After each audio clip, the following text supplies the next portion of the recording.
Where'll you be going? Texas?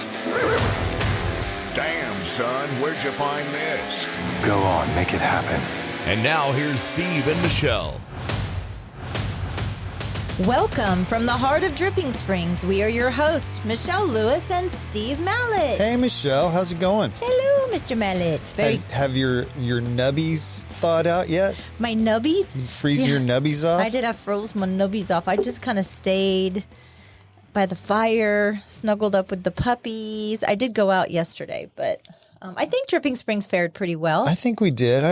Haven't heard any stories from people that had huge busted pipes or big problems. I guess the school might have had a problem. The school, they had to cancel school, and we have no internet over here at the office. So, yeah, but that had nothing to do with the freeze. That was some idiot construction worker that dug up the internet cable lines, the fiber cable lines. So. Absolutely. Hey, I just want to say thank you to our sponsors, Capital Farm Credit and M. Elliott Studios. Montana Elliott. Yeah, thanks for being a sponsor again.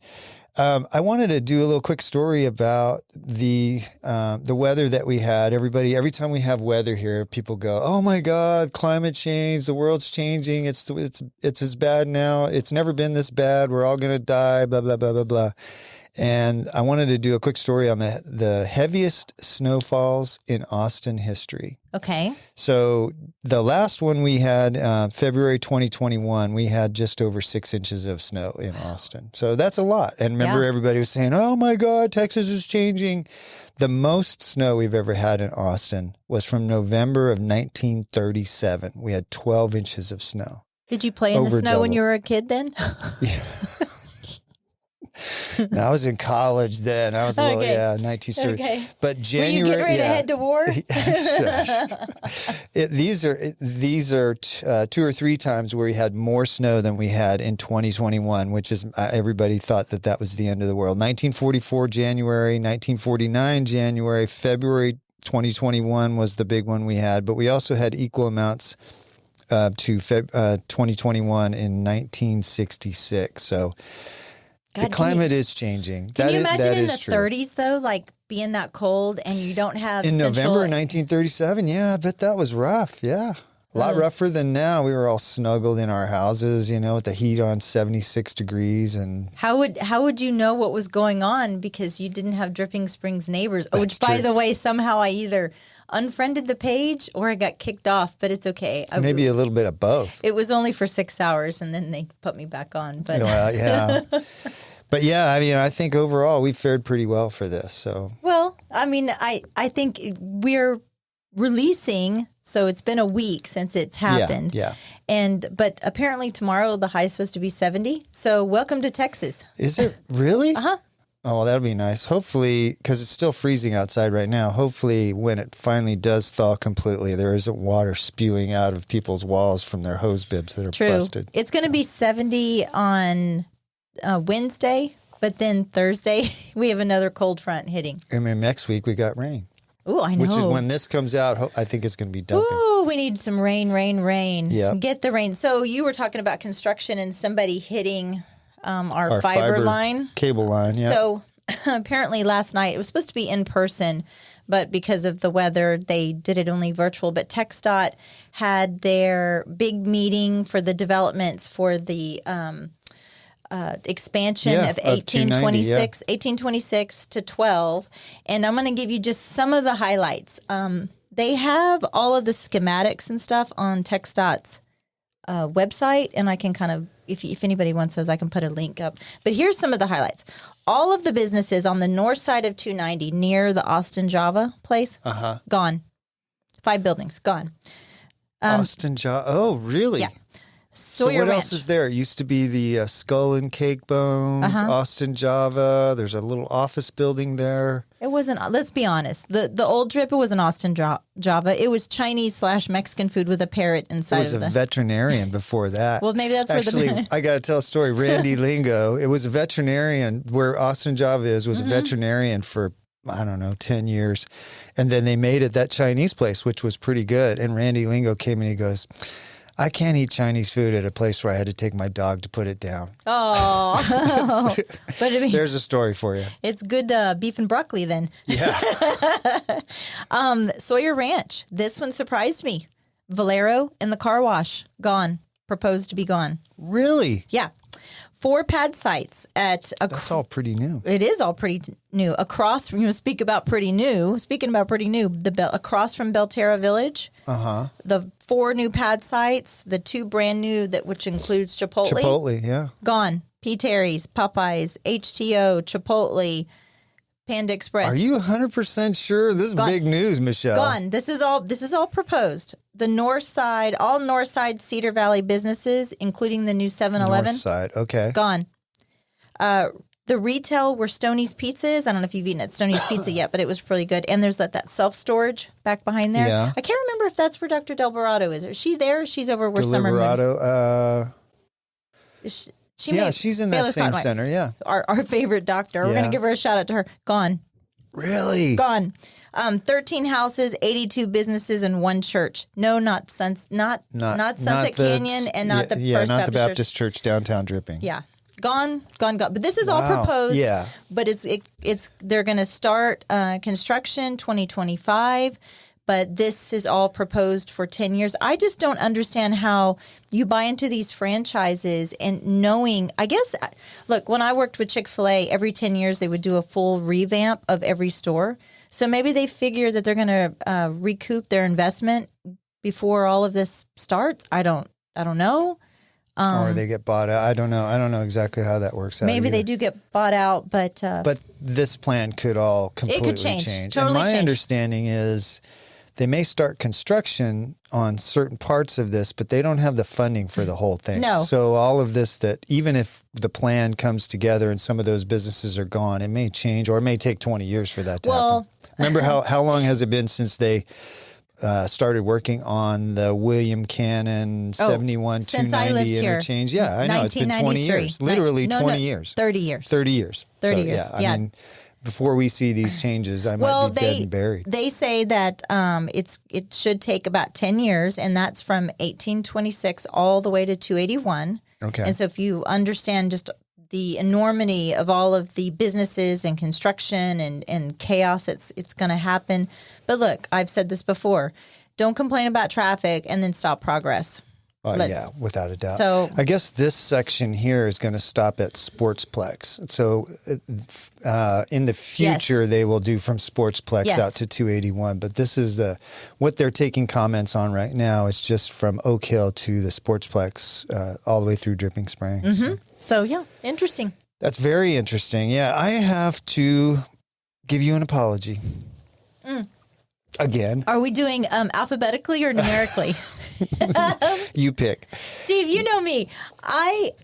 What do you have to apologize to me for? I interrupt you sometimes when we're recording with a guest, but I'm going to fix it. I have this little rubber green ball that he's going to hit me with. Yeah, no, I'm not going to do that. No, because sometimes you ask some questions and then I ask some questions, and sometimes I really want to get mine in when that topic is when we're talking about that topic. I got that great question, and then you go into another section and I miss my chance. So I have that ball, and I'm going to put it on your side, and you may hear it when. Where's the ball? I don't know. It's in here somewhere. I But threw you it may, away. if our listeners may hear it with me putting the ball on the table, like, it's my turn. It's my turn. You know what I think it is? Oop, no, it's still echoing. I think that you and I just have 2 different interview styles.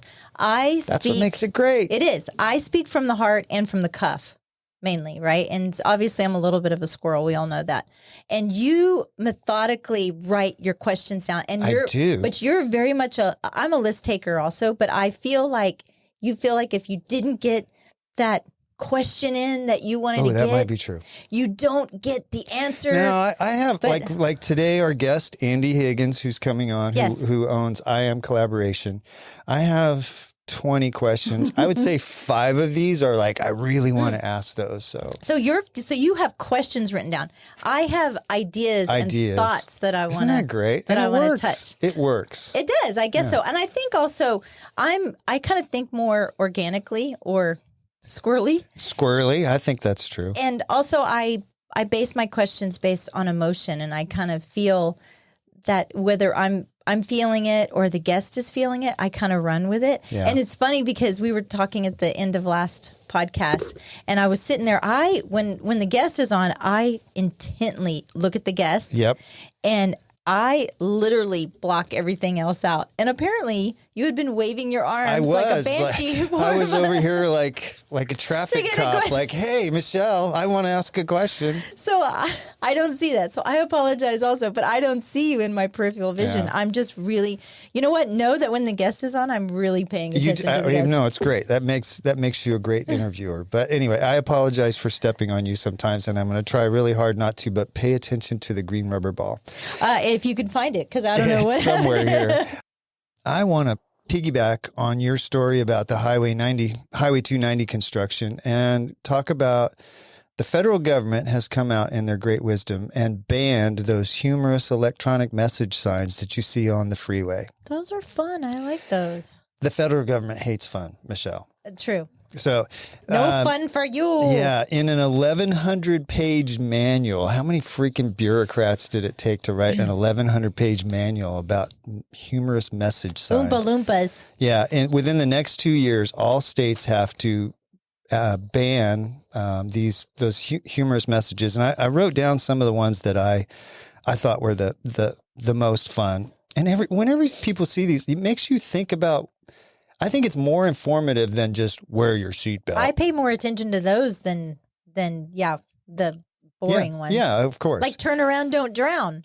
That rhymes. Yeah, exactly. Yeah. Right. Okay. In Massachusetts, they used use ya blinka.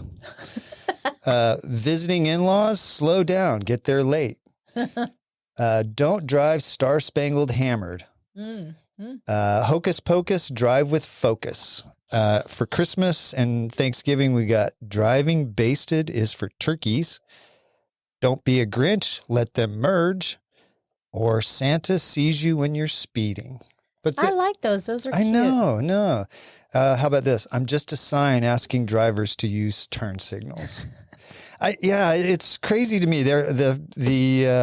What is it? The U.S. Department of Transportation says that they can be distracting and dangerous. They're distracting and dangerous. Boring. Well, I'm actually hoping maybe that the states will push back on this. I don't know how much power they have to do that, but I know that states' rights. Yeah, right. Yeah, let's secede. We want our happy messages. Here's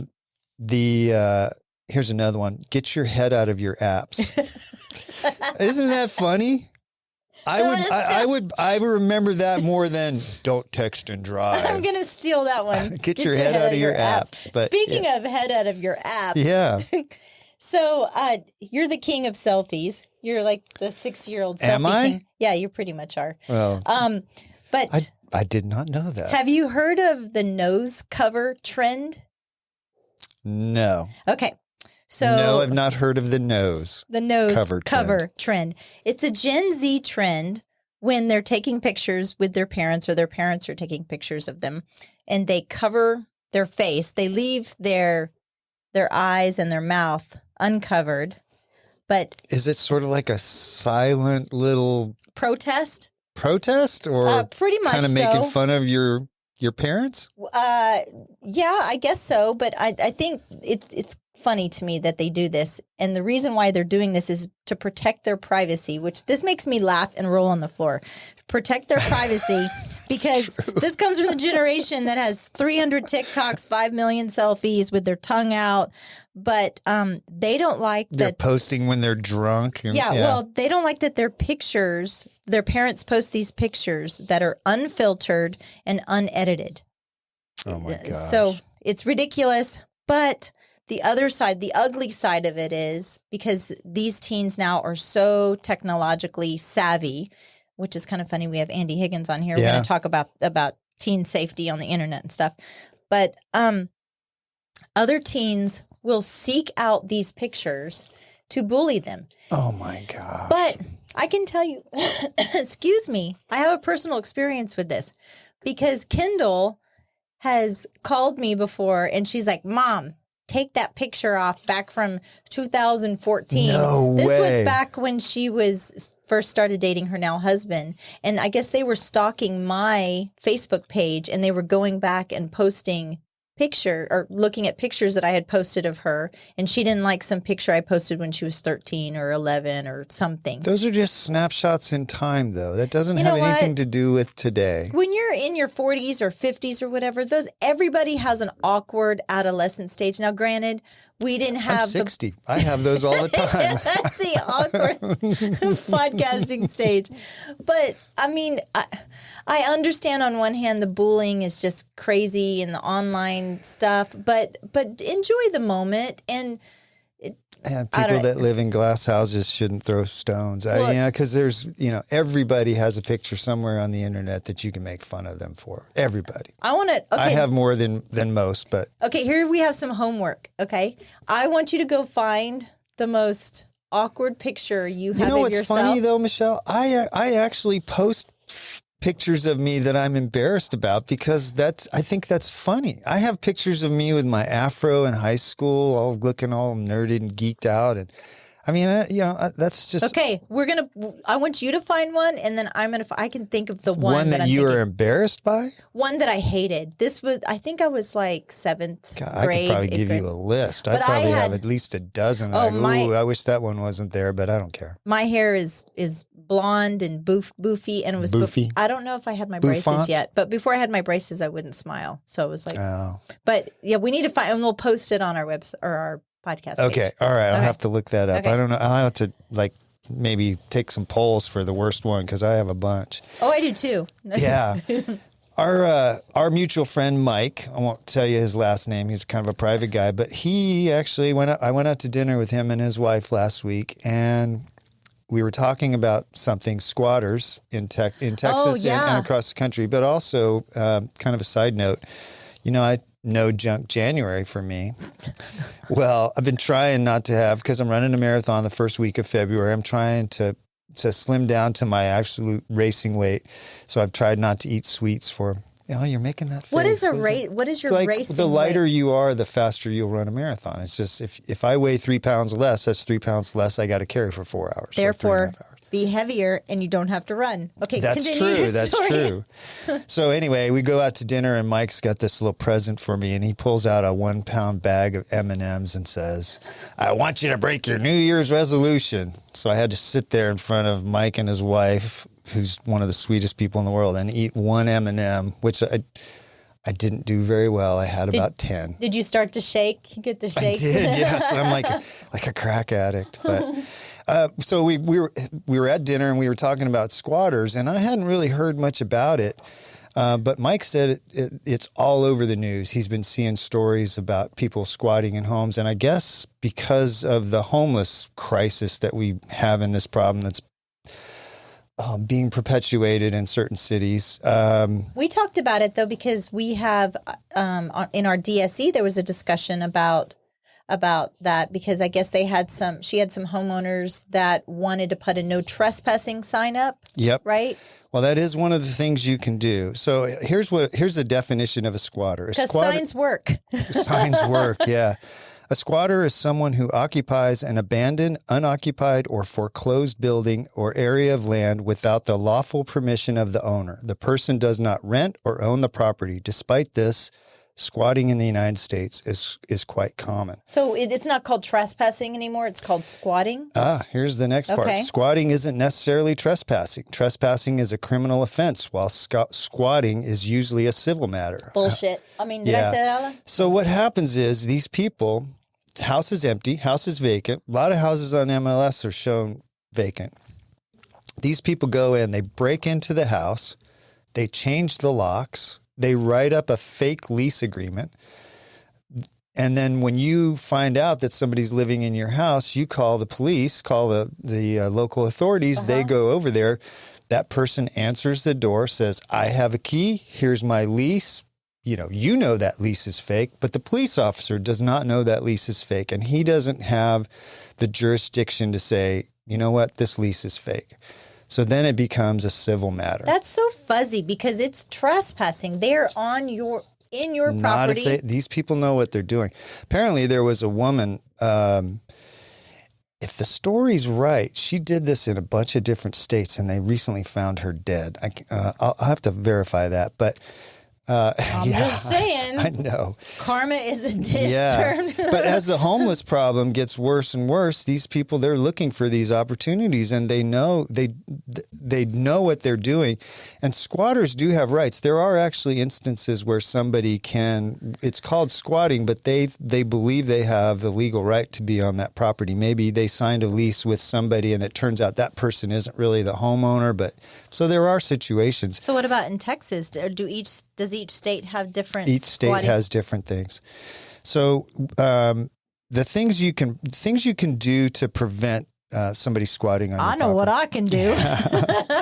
If say it's on the market, or even if it's not on the market, inspect the property regularly. Pay the property taxes, because one of the things that a squatter can do is start paying the property taxes, and then they can say, well, I have a legal right to be here. I'm the one that's been paying the property taxes. Now that I could see an argument for. Yeah. Oh, okay. Secure the property, make it so people can't break in. Block all the entrances. Put up a no trespassing sign. Because people pay attention to signs. Yeah. Yeah. And then if you do find somebody squatting, serve written notice as soon as you can. And then hire legal, because you have to give them there's a legal process to evict them. You can't just go in and pull them up by the nape of their neck and kick their butts and push them out. That's the sad thing about this to me, is if you do that, you'll probably be arrested. It's different if somebody just breaks in and they're not pretending to have a lease. They're just in there doing whatever they do, and the cops find them in there. Like if it's like teenage kids or something, and they're in there smoking pot or whatever, that is trespassing. This is actually a situation where people claim the legal right to be on the property. What about just being a decent, moral, law-abiding citizen? And that's naive these days. So I'm wondering what the argument is. So I hear the argument against squatting, right? And I know I'm fourth in that camp. I wonder, and there's people out there, the argument for squatting.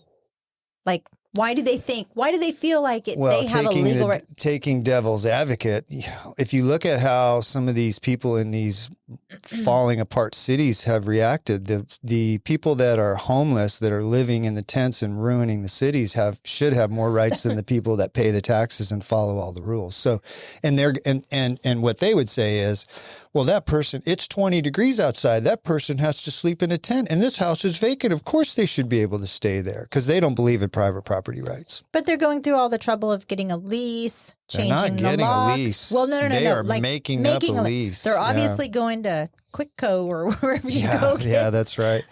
So if you do find somebody that's squatting, hire a lawyer immediately, a real estate attorney.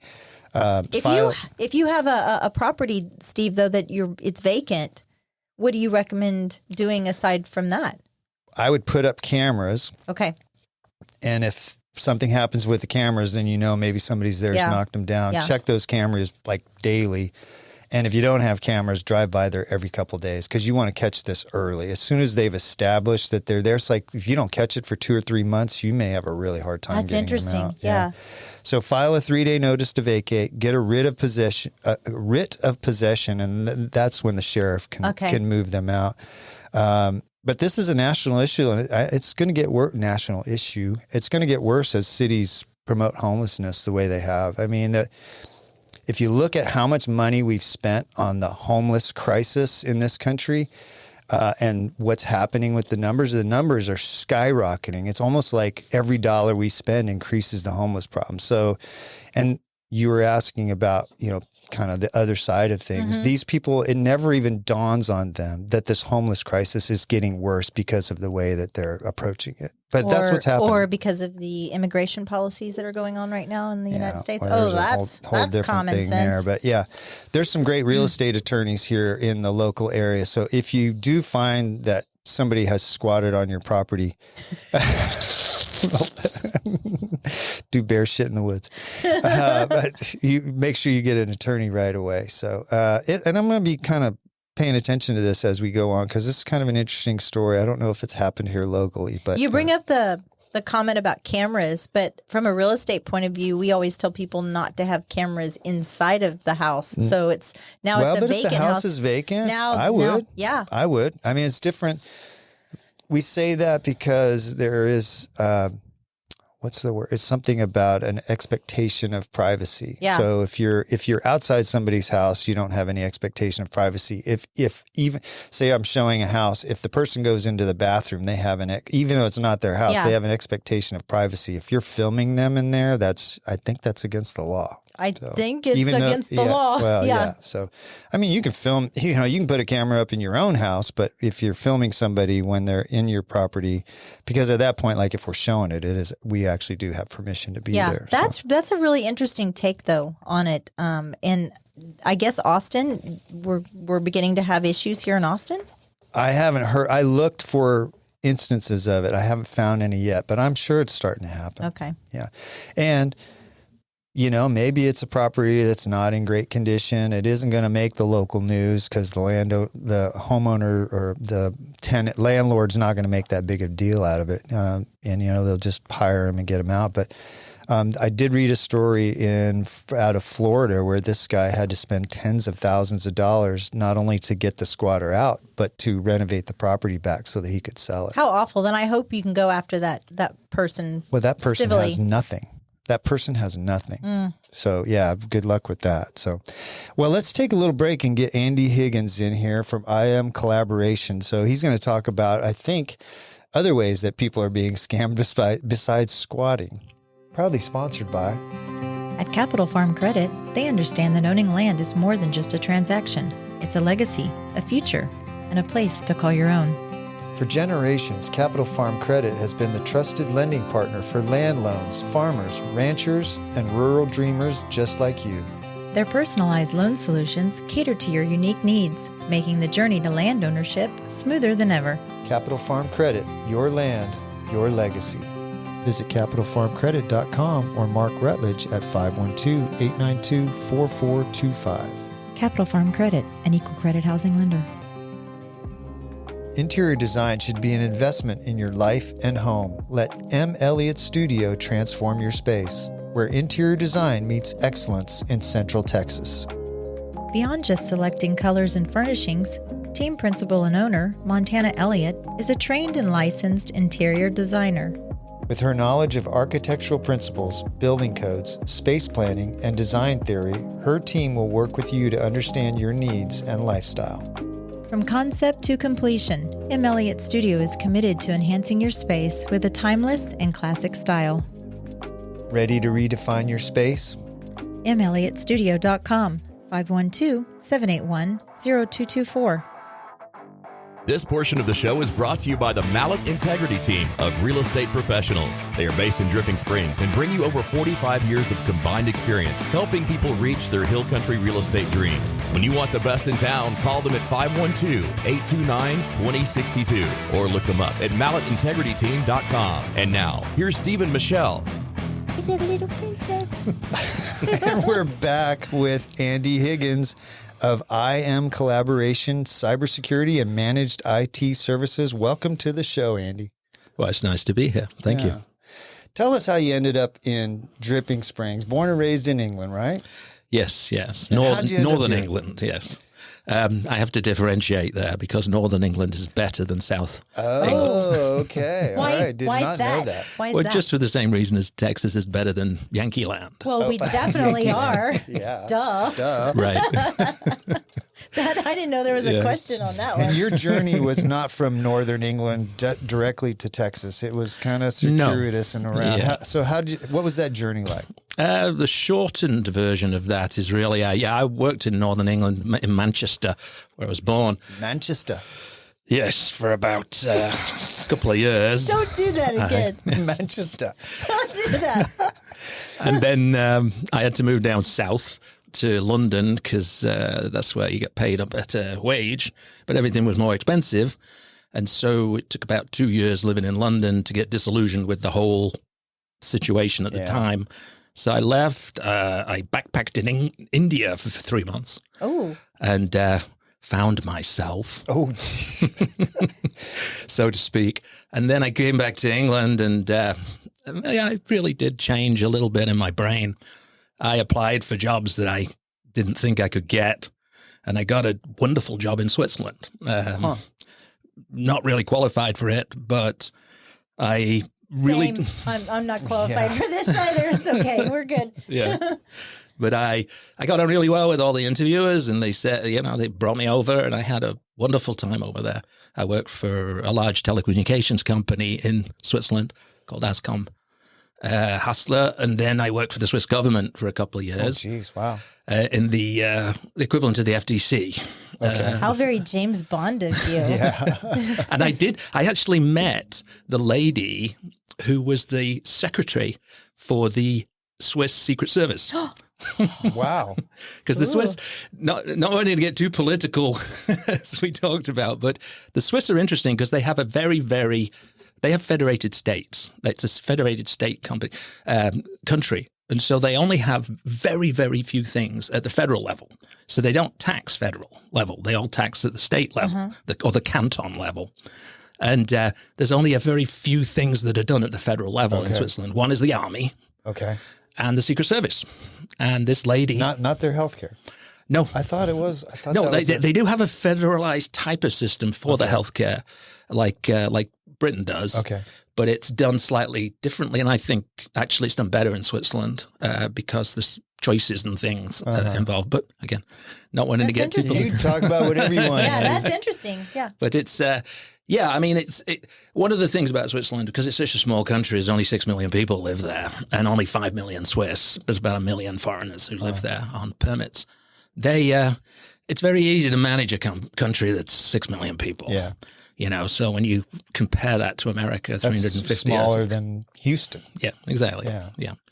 And so, I mean, there were lots of good things about Switzerland. I ended up contracting after working for the government.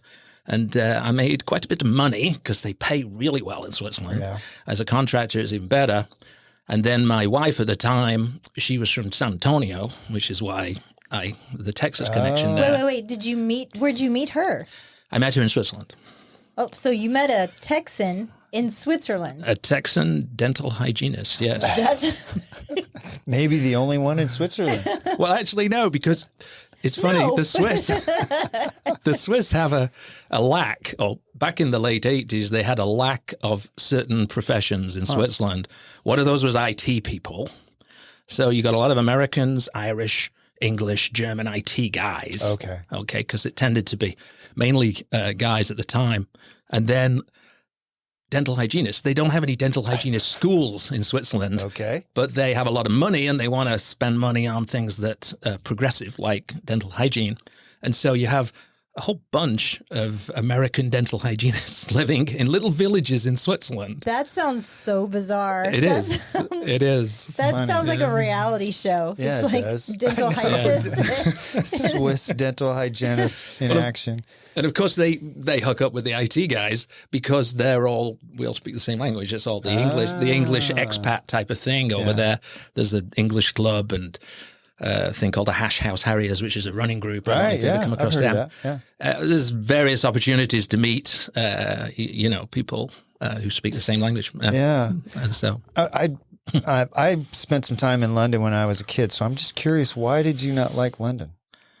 it was more of the times in the end of the 80s. I don't know how it was over here, but with the Thatcher conservative government in place, it was somewhat. It wasn't nice if you were poor or trying to come up. Okay. Just put it that way. And I was just starting, and I didn't have any money. Yeah. I had no money to spend on anything. So Hard to live in London without any money. Yeah. And it's probably worse now than it's ever been. It's kind of like the equivalent. I've never been to London, but like New York City, right? It's just concrete jungle for the most part, right? I think. Well, I guess Hyde Park and Kensington Gardens are, I guess, about like London's nice. Central Park. Yeah. It's just that my generation living in London at the time couldn't really get ahead. I had lots of friends who were in flats in London, they were flats. What is it called there? They were squatting. Which is funny. We just did a story on squatting. That's funny. And these were university students who Really? couldn't find jobs in London, and they were squatting in flats trying to find work. Wow. It was difficult. It was very difficult at the time. Yeah. Anyway. So you moved to Texas. So you came here because your wife's from San Antonio. Did you go to San Antonio first before you ended up in Dripping Springs? Yeah, we moved to Kirby in San Antonio, which is on the east side of Kirby. We were there bought a house in the north side in a subdivision on the north of 1604, which was one of the first subdivisions there back in 1998, I think. Yeah. And then, Was that culture shock for you? Coming to Texas? From Switzerland? Well, that was from Switzerland, right? I talked about this with a Swiss guy the other day I met here who lives here. Because I think the Swiss have more difficulty living over here because they're from such a regulated society. Oh, yeah. And I think, moving to America is just like chaotic, really. There's no, who said it was in Switzerland, Germany, there's rules for everything. And if there's not a rule for it, it's forbidden. But in America, there are rules for things. But if there's not a rule, then There's you no have rule. at it. Yeah, that's right. That's right. my That's motto. exactly right. Yeah. Wow. So what brought you to Dripping Springs the first time? Well, unfortunately, I got divorced with my wife in San Antonio, and she moved. I had twin girls. We had twin girls in '98, and she moved up to Austin with the girls, and she ended up in Dripping Springs here. Okay. So that's she ended up in the Sunset Canyon South subdivision. Okay. And I came up to Austin to be close to my kids, and then I found a house in the same subdivision, which I bought, and then I've been there the last 20 years. How do you think you mentioned your twin girls? How different was their upbringing here in the States versus your upbringing across the pond? Well, totally different. Yeah. I mean, Were they born in Texas or were Yes. they born? Oh, They yeah. were born in Texas. Okay. and they consider themselves American as well. Okay. Even though I tell them, well, you can get British passports if you want. Yeah. No, but and I mean, British passport isn't worth quite as much anymore now since Brexit because you can't get into Europe anymore. Yeah. Oh yeah. But no, I think that it remains in the back of their heads that they're a little British. And it was always funny at school. They used to tell me, Dad, people pick on us a little bit because we say things slightly differently.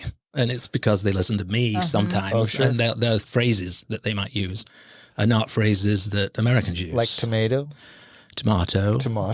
Yes. All those things. trying to think of other words, but yeah. No, but in terms of its expression as well. Sure. In terms of, just I love the British bad words. Those are my favorites. Oh, yeah. They're so naughty. Don't say any of those. I won't. Oh, we can't we? Because nobody knows what a wanker is. Oh, that's true. Unless they That's watched true. Ted Lasso. Yeah, that's right. Yeah. Look that up on the slang dictionary. I just totally got sidetracked right there. But so have you always been in IT since you started out your career? Yes. In 1980, when I left school, my father suggested a career in IT or computers back then might be a good thing. Yeah. Best advice he Smart. ever gave me. Yeah, smart. And so I went to college. I actually studied mathematics and computer science. And then, I've been in IT ever since, really. And when did you start IM Collaboration? I think 2009 was when I started properly with the consultancy. I think I'd had the company name for a couple of years.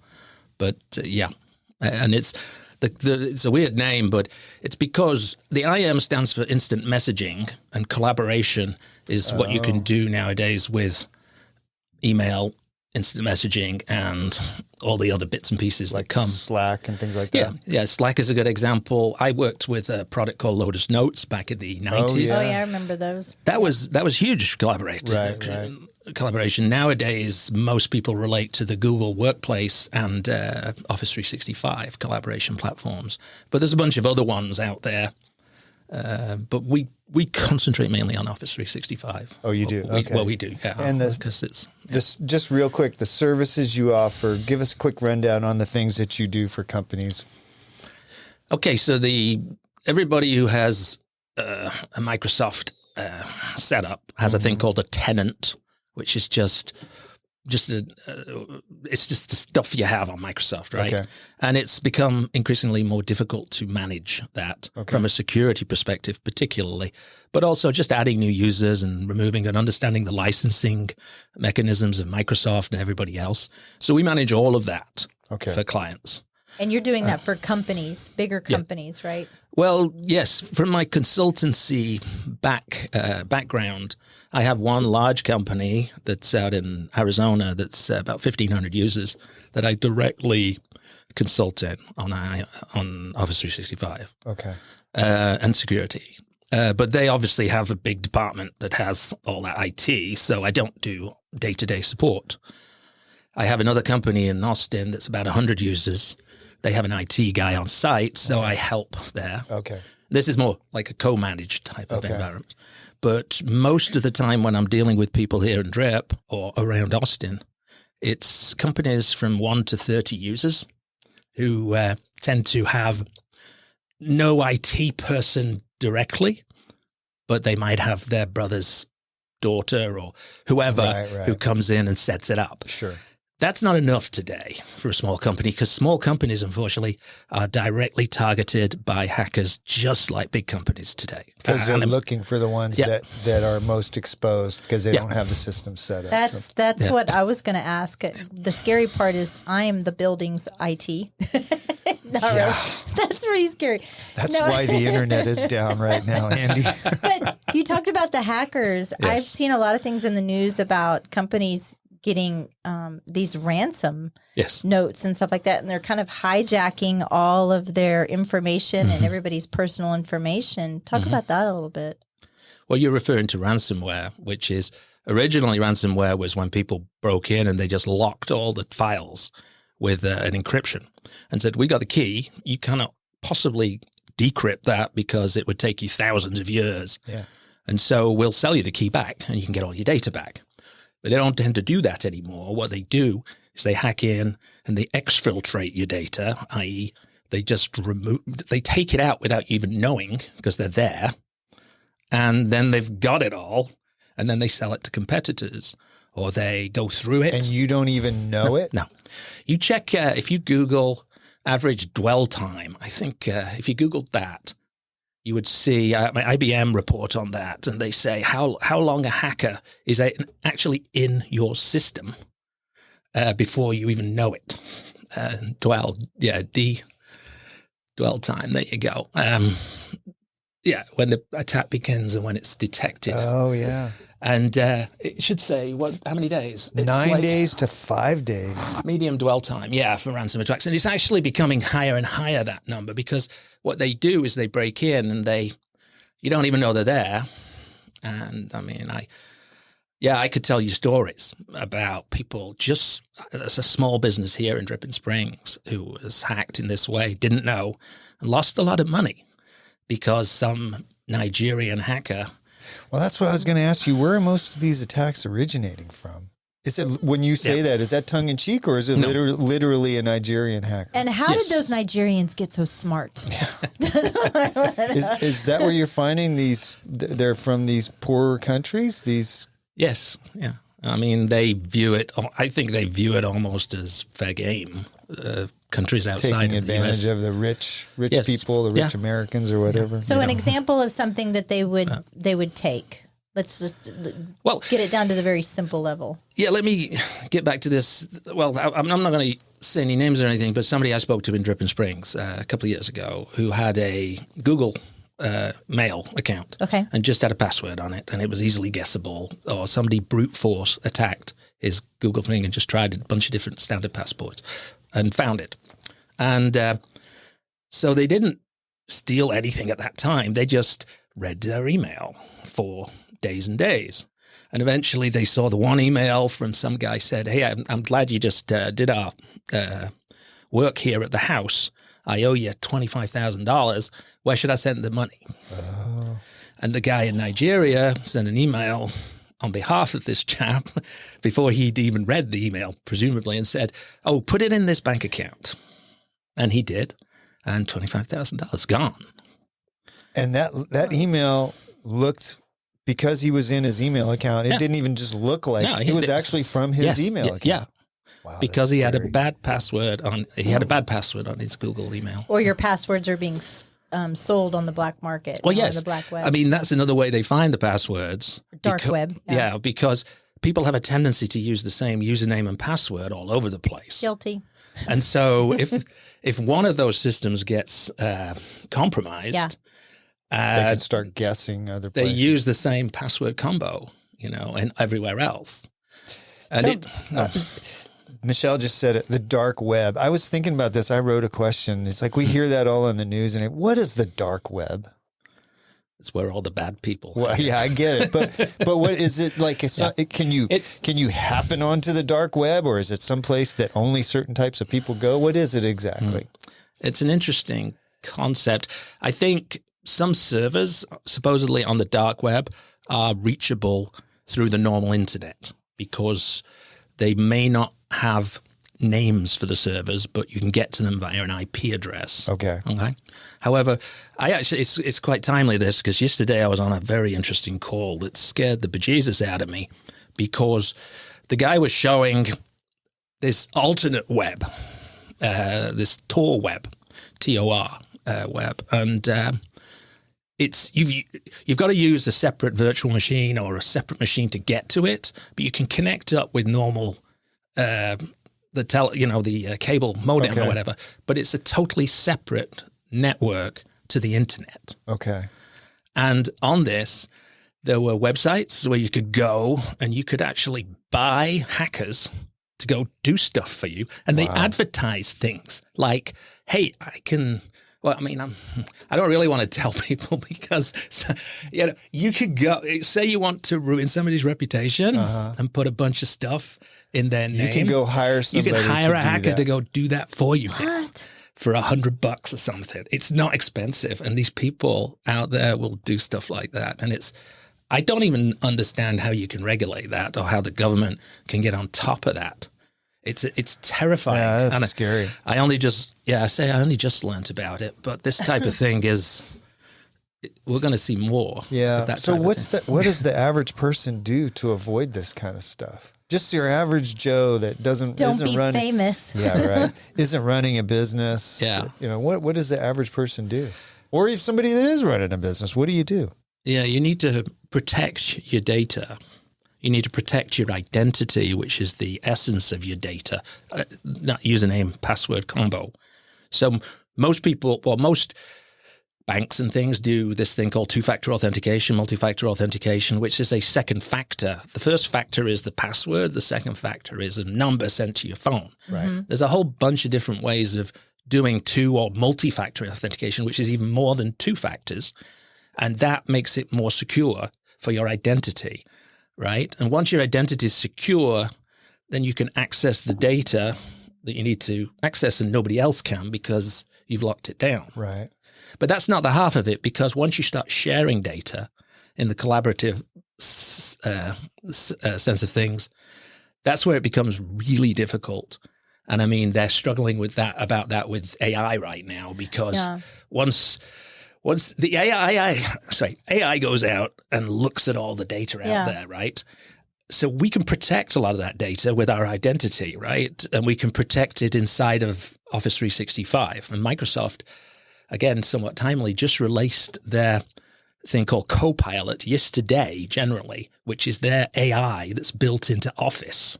Okay, so you can now use AI or ChatGPT type functionality inside of your Microsoft Word. You got to pay for it, of course, but you can click on it and say, write me an essay or something. I've not played with it myself because, as I say, it was only released yesterday, and I'm trying to get a hold of a license to look at it. But the problem is, once you start writing this stuff and presenting it out in a collaborative manner to the general internet, then that is targeted. All that data can be targeted about you. So, you know what I'm saying? You can't protect it. So you're asking AI to write, let's say you ask AI, I don't know, to write your resume. Yes. Right? Now this AI program has all of the dates and documentation. Mm-hmm. I didn't even think of that angle, Steve. That's interesting. Oh, I know. It's great. I actually, the more you're talking, Andy, the more scared I get about.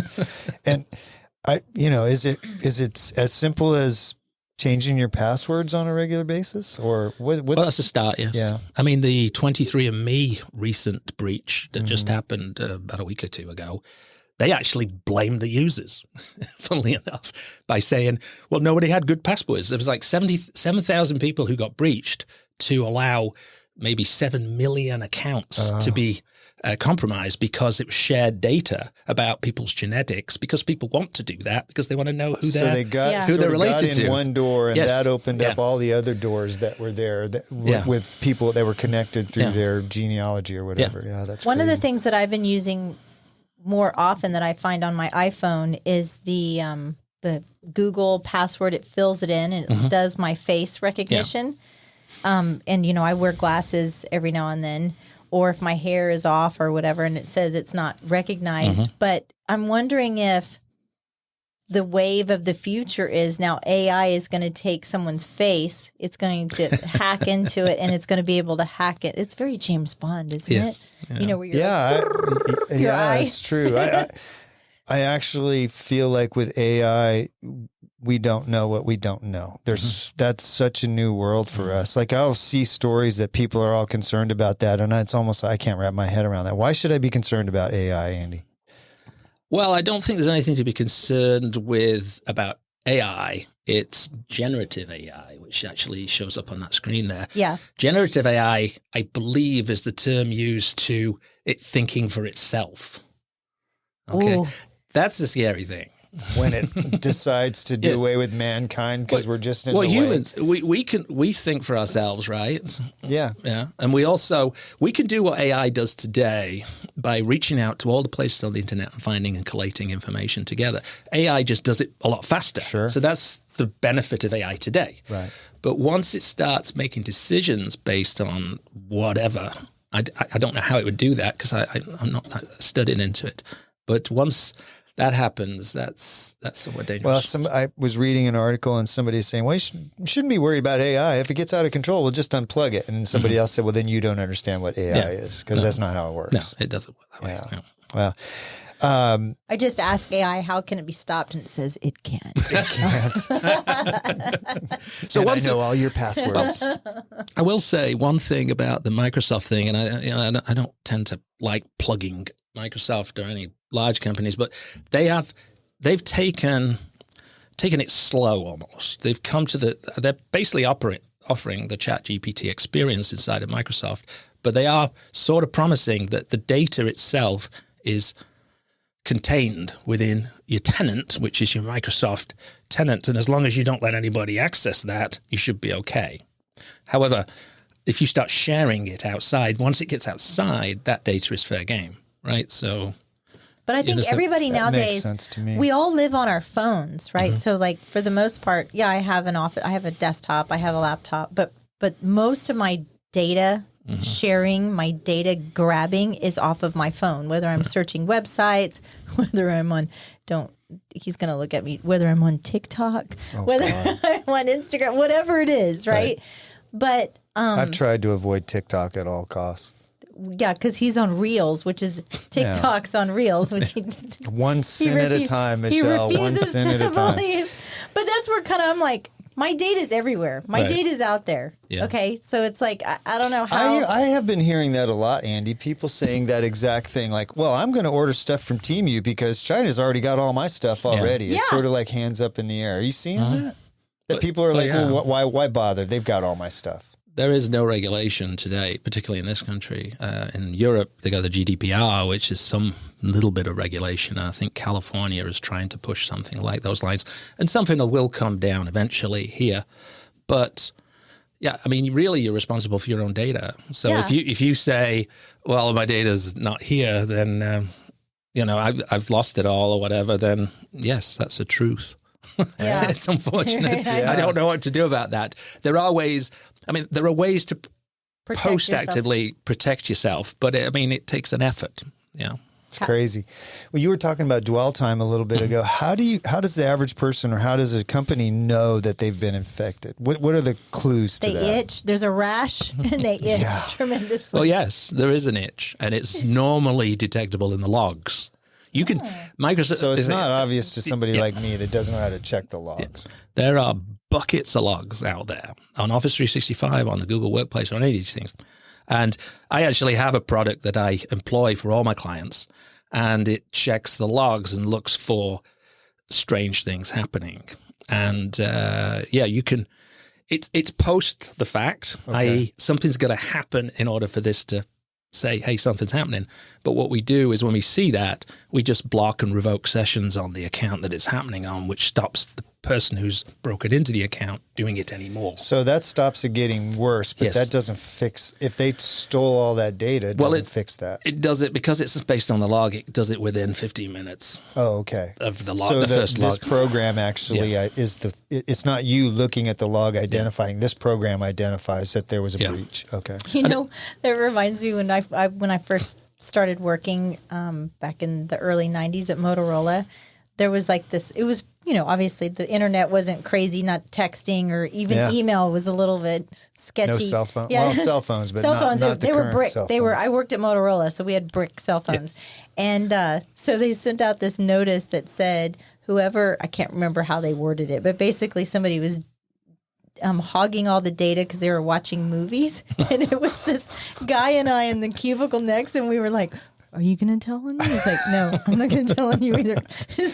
Oh, jeez. We were like, but now looking back, like what you're talking about, you know, like everybody, so innocent everybody knows what you're doing at any given time. Right. You know, when you got to work, when you left to work, all of the check-in procedures. Yeah. Well, if you're carrying your phone, people can find you just about anywhere, right? I mean, companies can find you just about anywhere. Well, supposedly, yeah. Yeah, tracking. Thing, yeah. Andy, when you watch movies on TV and like James Bond and Mission Impossible, does it drive you crazy seeing how like the technology stuff that they use? Do you go, oh, come on, that's just stupid? Normally the thing that drives me crazy is the hacker who's there who does something. They say, cool, can you find me this and find me his address? And they just go, click, click, click, click. Oh, done. Yeah. I can do that. Happen. I can get ready. That's ridiculous. Is that right? I mean, hacking is quite hard. A lot of the hackers out there, let's give you some good news. A lot of the hackers out there are pretty basic, normal people who have just bought hacking tools. They don't understand how they work. Okay. And they're just running processes and sending out all the spam messages, for example. They just send out lots and lots of spam messages. And if they get a response, woohoo, I've got somebody's credentials. Right. All right. It's the ones who write that software. Those are the dangerous ones. Chances are those guys that write that are not going after Michelle to get her $2,000 shopping budget. They're going after big stuff. They're going after big companies. But a lot of Michelle's. Well, yeah, but a lot of Michelle's would have to fall for it, right? But the phishing emails are getting more and more sophisticated, right? Where it looks like it is your bank, and you log in, or it looks like it's your Facebook. The wire fraud information that we have too within the title industry, that's crazy. Yeah, right? Have you been hearing about that, Andy? It's the same thing. You know, somebody hacks into their Gmail account or whatever and sees that, I'm going to be closing on the house tomorrow. You need to wire $56,000, and they say, we've modified the wiring instructions here. Oh, totally. Yeah, it happens a lot. How do you, as an average person, protect yourself either on your home computer, your desktop, or me on my, just from the bottom layman's terms, you know, like what should I be doing? Should I be having multiple passwords with multiple numbers and capital letters and symbols? All your passwords should be complex, right? That's a given. It shouldn't be password 123 or the name of your dog or anything like that. That's all easily guessable. Complex passwords and preferably two-factor authentication where possible. Those are the best steps for most people. Are there programs out there for two-factor authentication just on things that you wouldn't, like if I'm logging into, I don't know, Pottery Barn and I have to use a password to get on there, are there other programs? Not usually just a setting that they have. If they offer it, you just go into your settings and say. And turn on MFA or 2FA. Yeah. Typically most places offer that now. And if they don't, then you get to choose. Should I share my data with them with this terrible possibility of just one password or not? I mean, most places should require you to have a complex password, but they don't. That's where the 23andMe thing happened, because they didn't require complex passwords and they didn't require MFA. So, and when you say complex passwords, I'm sorry to interrupt you, but sure. Is that like 27 digits with 12 different characters? What's a complex password? Because I know password 123 is not, but what would you consider changing my password 123 right now? Yeah. What is it? What would be the average? What would be a good complex password for somebody? Well, using uppercase, lowercase, and numeric, and potentially one special character like an @ sign or a hash, a pound sign. How many characters? I mean, you can actually go onto the web and see how guessable is my password, and you can actually put in a password, and That's interesting. you can actually see if an 8-character password might be totally unguessable if you use the right combination, because it's the number of characters that you've got to choose from. If you just use lowercase alphabet, then you've got 26, but you can double that by going to 52 with uppercase and lowercase, and then you put the numerics in. You got 0 to 9, and then you've got special characters, and then it's just basically a mathematical equation, and you can work it out right there. Yeah, there you go. So, and it'll tell you how many years it'll take you to figure out. And have some of these hackers designed programs that will just try passwords until they hit one? Because I see that in the movies, but I don't know if that's true or not. Yeah, that's known as brute force. Okay. Sometimes brute force doesn't work because systems that you try and log in say, oh, you've tried 5 times, we're not going to let you in. Oh, I got you. And you see that's why some systems do that. You may have encountered that. Yeah. But most systems don't do that because they don't want to have to unlock the passwords and have a process in the backend. So they just allow as many hits as possible. You talked about 23andMe. So I have a 23andMe account. I didn't hear about the breach. So tell me, I did the whole DNA test, blah, blah, blah, blah, blah, which people say that's stupid. You shouldn't have done that. But I did it. So I did it. Yeah. So now they captured all of my mother's maiden name, my this, that, and the other. And is that basically what the breach was? They just kind of data captured everything that I had in there? If you had a non-complex password and you were one of the 7,000 accounts that they actually bust into, then yes, the likelihood is they got a lot of your information. Okay. If you were one of the shared accounts that they accessed through these 7,000 accounts, and I'm not 100% sure whether it was 7,000 or 8,000, whatever. Yeah. But there was a short amount of users that they'd actually broken into, but they got access to the shared data, which may not be your mother's maiden name and things, but it may be DNA statistics. Right. I'm not sure what that is. And then also, there you go. It could be just that if they used a real simple username and a real simple password, then this hacker could determine that, okay, well, maybe they used something similar at their Wells Fargo account or something like that. Look, it says 23andMe tells customers that data breach was the victim's responsibility. That's nice. Because they negligently recycled and failed to update passwords. Users, So, I mean, you can, for a home use, you can get, there's a few systems out there. I don't want to recommend. You can get password managers, which are useful. Unless you forget your password manager password. Yes. But even Google, what's it called? The Google browser has a password manager inside of it, and it recommends complex passwords. Right. The problem is if you switch between different browsers, then you don't have. That's right. So some of these password managers, they'll manage the passwords across all your browsers and across the applications that you access, with your phone, for example. Sure. Andy, how do you keep up with all these dangers and this new technology? I am vigilant. Yeah. I find it fascinating. You find it on the dark web? Is that where you find all this stuff? Well, no, I was even scared on that conversation I had with those guys yesterday about, they were saying, be really, really careful if you go look at this, because that's your first thought. Well, I can fire one of these special servers up and go take a look at it. But once you're in there, it's like playing with fire. You've got to be careful because you've got to have no connection back to yourself, right? That's because they can. It's just really, really dangerous. That's scary. Yeah, you really got to know what you're doing. It's not like you can just Google "send me to the dark web.com." Oh, I know. Yeah. Well, they throw that around. I think most people that use that, say dark web, don't have any idea what that really means. I don't know what it means. I kind of do, but I don't. I've never search the dark web. In truth, the one of the more important things on the dark web is to know what your credentials, what are on the dark web, what's out there. And one of the marketing tools or the sales tools I use is a product that I can take any email address and type it in, and it'll give me back all the data it knows about on the dark web. Wow. Okay? And so I typically, when a client comes to me and says, "Oh, I'm interested in your services," I'll just do that for free, and I'll just send them the report and say, "This is what's out in the dark web right now, and we can look at the passwords that are out there on the dark web, and you tell me if password 123 happens to be there.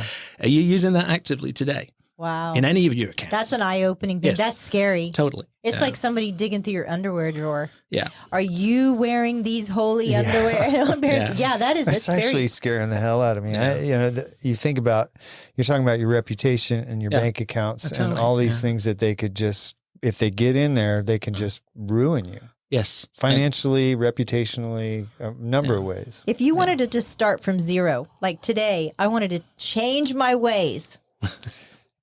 It's not going to happen. Say somebody. I don't somebody. Not Michelle, but somebody. my brother's sister, yes. Yeah, that's it. That Whatever. person. Yeah, my brother's sister. My brother's sister wanted to change her ways. Yes. How does that person start from zero?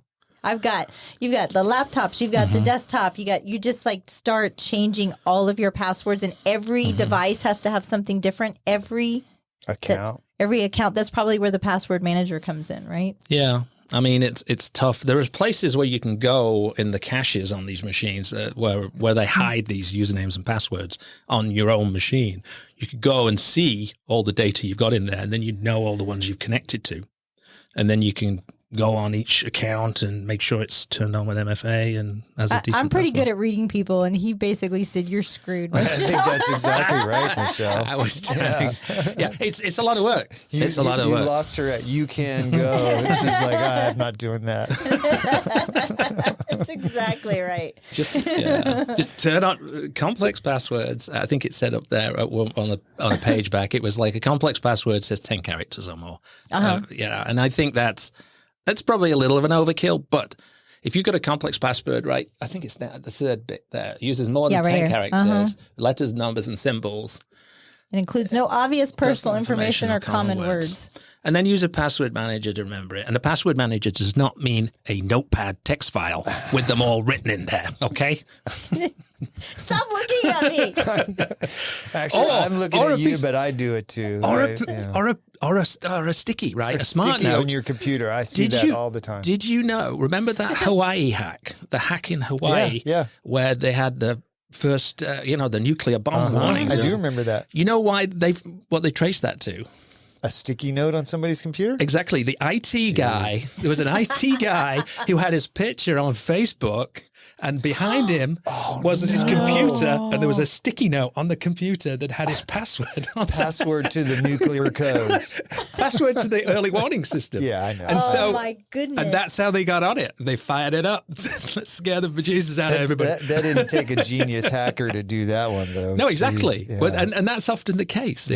It's a lot. There's a lot of social hacking out there that's just somebody just figures something out. I'm really good at that, though. Like if Steve's like, "I got a job for you," and I'm like, what is it? Find out some dirt on this person. But why would somebody hack into your Facebook, for example? Would that be how financially? How would they? I guess incriminating information, right? If you're messaging somebody. Maybe if you're messaging somebody, you're. Why did they get my Instagram account? Like, why? I don't know. I have an they old. hacked into your Instagram and shut it down. You're never able to get back. I could never get back in, and I wrote or whatever, emailed Instagram. They didn't care. No, they don't care. And it's because they got into I have a Yahoo account. Right. I've had a Yahoo account forever, and they got into my Yahoo account, and somehow they changed my password through my Yahoo account. Then it was a mess. That was a mess. I felt very violated, very, very violated. But it was because I don't have, and I had it on private. That I guess that's the biggest thing. It's just the social media. Well, if you look at kids nowadays too, like every little kid's walking around with an iPad, right? And can you imagine? And they're not thinking about security. Well, one of the things here, the lesser thing, it's less dangerous, but a lot of the information about you is sellable to large companies who are So that they interested can in market to targeting and marketing to you. And there are no They don't law. have to try really hard. There are no, well, everybody's had that situation where you Google something for a little while and then Yeah. adverts start turning up in your mail feed and even in the little adverts on the side of the web browser saying, oh, you really want to buy some of these? And I mean, where do you get that information from? Yeah, Well, it's you don't because- even have to Google it though. Right. We've had Yeah. conversations in my house. I was talking about getting some Hoka hiking boots, Yeah. and within minutes, my Instagram feed had advertisements for Hoka hiking boots. Okay. I did not search that online. So, And do you have a Siri or a Alexa or anything? No, I don't. 'Cause No, you people have says- Siri. Well, I do. I have Siri. Yes, I do. I don't have an Alexa. I don't. though. I don't have Alexa. I don't have Google. Yeah. But all you really have to do for me is just dangle a cute little monkey in the front, and I'll buy whatever you're She's selling. buying all kinds of crap from that Yeah. Temu, that Chinese website. She's all excited about that because you can buy things for like 10 cents. Someone's like, "Oh my gosh, those leggings are so cute. Where'd you get those?" I was like, "China." So, yeah, it's bad. But Yeah. all that data, they classify and categorize the population, particularly here in the US, because you're not protected by the GDPR, and they can sell it. And all that data is being sold in the background, and people take advantage of that and push marketing to you. And so funny. That's less egregious than the really bad stuff, right? Right. But it's still, that's where it starts, about your personal data. So Yeah. That's scary. Andy, let's talk a little bit about your personal life. A couple things about you that I thought were interesting. You brew your own beer? yeah, not so much nowadays. I Did you do that at one time? used to do it a lot, yes, yeah, and but you know, he pats his stomach off Did camera. you have much success Yes, with that? Did you ever yeah. brew some that was really good? Oh yes, no, Did you? I always thought the stuff I brewed was pretty good. Yes. Yeah. But I remember I met about 10 years ago. I met a chap called John McIntosh. I don't know if you know John, who owns the barber shop in Acapulco. Oh, yeah. Oh, he's part owner of those Yeah. two places. And I met him about 10 years ago at the Texas Rainwater Festival over in Roger Hanks Park. Yeah, I remember that. Yeah. And I remember I'd said to somebody, you know, I'd really like to start up a brew pub here in Dripping Springs. This is before there was nothing here, right? And somebody said, yeah, you should talk to John because he's going to do that. And so I talked to him. And he was going to do that, and he's a great brewer himself. Is him he? and Dave, the other chap who runs those two places, and so I thought, well, I'll just stick with IT. Yeah. I'll let those guys Stick with your specialty. And that's where my brewing. I Yeah. just didn't brew quite as much. I like to go to 12 Fox, and they'll have cider out there because I'm not Yeah. a beer drinker. I like Right. the cider. Yeah. Tastes yummy. Well, you've got a great choice here. There's lots There's and a lots lot. of places. Lots and yeah. lots and lots and lots. Yeah. Yeah. Another thing you said in your bio is that one of your goals was to sail back to England. I've always liked that idea. I was one time in the middle of the ocean, out in the Indian Ocean. I went to the Maldives, and we were out in the middle of the ocean. I mean, I don't know if you've ever been in the middle of the ocean in a small boat. Like where you can't see the you shore can't see kind of anything. thing? Yeah, No, that there's is- Terrifying. nothing. That's And you just look out, and there's this slowly undulating water. It wasn't, Yeah. crazy. And it's just like, whoa, this is so cool. It's the last frontier almost, It's the water. true. Yeah, when you get out Yeah. there where you can't see land Yeah. and you're relying on navigational instruments, that's pretty wild to think. Oh, if I lose all this navigation, I don't It's even know still, which way to go. Yeah. Well, I mean, there's the sun can Yeah, tell you. but still, yeah, your average person. There are backups. Yeah. Your average person ain't gonna figure that out. Yeah, but- I mean, you can kind of go, oh, they're going that direction, but as soon as Right. you start heading that way, who knows if Yeah. you're going straight or not? That's what my my daughter-in-law's dad and stepmother, when they retire, they want to sell everything and sail Yeah. around the world. Well, that's admirable. I mean, I've sailed for a long time since I learned to sail in the Greek islands when I was when I lived in Europe, and loved it. And so I had a boat out on Lake Travis here, and I've sailed. And there's something about it that just there's a way to do it. Actually, there's a bunch of boats that meet in the Antilles, which is around Barbados and all that, Right. at certain times of the year when it's not as busy or stormy, and they sail together in a. Oh, that's Ah. and that's really what I want to do. But I'll be on my own boat, and I've done it. Would you do it solo on your own boat, or would you Probably not. I'd probably you'd get some a other couple people, people. for company, because it's like a week or 10 days or something. I was going to say, it's I not- thought it was at least 10 days. Yeah. It's quite a way. But it'd just be a blast. It'd be something to do. It'd be something that you could take on the elements and just do something. So what's stopping you? Do it. Yeah, well, I gotta make some jump. money first. I need That's some more true. clients. More clients. Yeah. Well, and you just, your twin daughters, I guess, just graduated from UT as civil engineers. Yes, actually, it's a few years ago now. They're living in North Austin. One works for the city of Austin as a water engineer, and the other one works for a multinational company based out of Madrid. Oh, wow. And they both do water engineer, Wow. working out how the water And they runs off the graduated road. from DRIP? Yes, straight Did they? through. They went to elementary up on 12 here. Then they went to the middle school when it was the high school. Then it switched to be the yep. high school halfway through. And then they went to the high school after that. Same. Yeah, I our think kids all did that. I think your girls graduated with my son, my middle son, Tate. Right. So in 16, right? They graduated in 16 or? Well, here's the thing. Did you go to the graduation ceremony and was there a huge storm? Yes. That's yes. it. That was that And graduation. that was way up in Way up North North Austin, yeah. Yep. Yeah. There was a massive storm. That's Everybody 16. got soaked to the skin Yep. going and walking to the, that's the same one. Yep, same that year. So did you not have the same speech your dad had with you about your daughters going into IT or into computers? Or did they go, Dad, I don't want to be in computers?